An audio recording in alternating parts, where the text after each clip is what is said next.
तिकडे पैठणमध्ये पावसानं पिकांचं नुकसान झालं। पाहणीसाठी अधिकारी आलेच नाही। शेतकऱ्यांनी आता अधिकाऱ्यांवर आरोप केलेला आहे।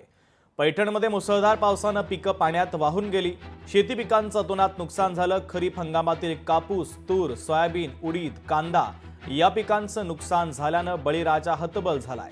तर अद्यापपर्यंत शेती नुकसानीची पाहणी करण्यासाठी शेताकडे अधिकारी फिरकलेच नाही असा आरोप शेतकऱ्यांनी केलाय।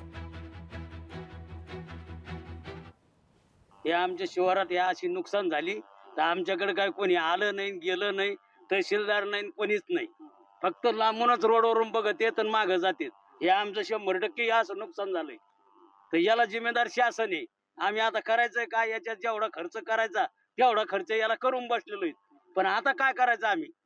हे शासनाने लवकरात लवकर आम्हाला याची मदत द्यावी। नुसतं पंचनाम्याचं ढोंग करतंय आणि शेतकऱ्याच्या हातावर तुरी देण्याचं काम सरकार करतंय।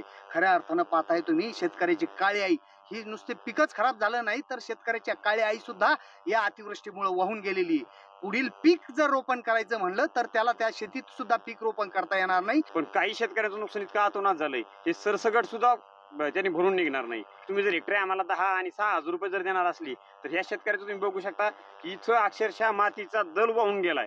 जी सुपीक माती आपण म्हणतो ती पूर्ण माती या शेतातली वाहून गेली। या शेतकऱ्याचं नुकसान सरकार कोणत्या पद्धतीनं रिकव्हर करणार आहे हे सरकारने आधी ठाम सांगणं गरजेचं आहे। लोकशाही मराठी ऐका, पहा, जागरूक रहा।